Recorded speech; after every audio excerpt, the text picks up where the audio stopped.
Day 36. The Trap of Negativity. How suffering disguises itself as wisdom.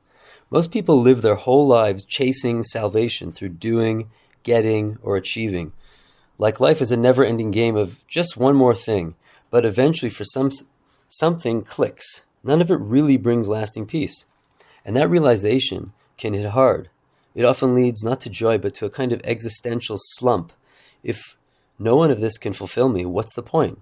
You stand on the edge of despair and paradoxically right next to the door of awakening. A wise old man once put it plainly, all that arises passes away. What he meant wasn't just poetic, it was freedom. He had learned the art of not resisting reality. By surrendering to the present and embracing the fleeting nature of everything, he found peace. This kind of surrender doesn't mean giving up.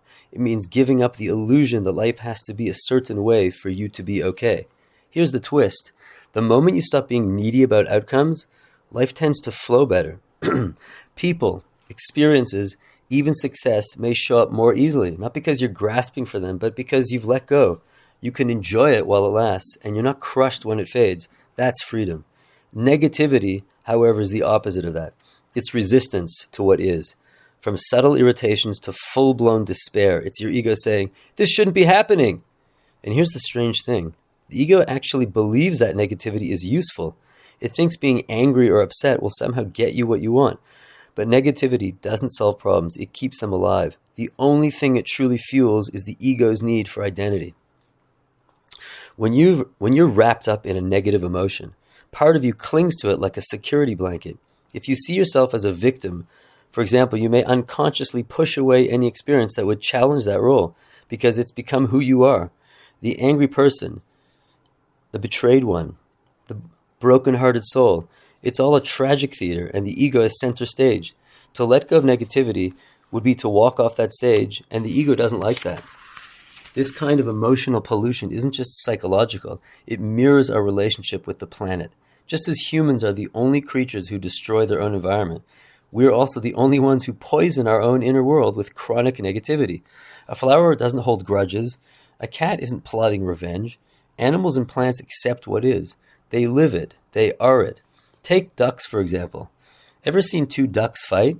It's all flapping and squawking for a few seconds, and then, as if nothing happened, they paddle off and shake it off with a few flaps. No emotional hangover, no stewing, no therapy sessions. They release the energy and move on. Why? Because they don't build identities out of past pain. That's something only a mind can do. Still, emotions like depression or anxiety can carry a message. They might be telling you something's off in your life. But if you're not present, even the wisest advice gets buried under layers of reactivity. Yes, examine your life, but start by waking up. Start by noticing.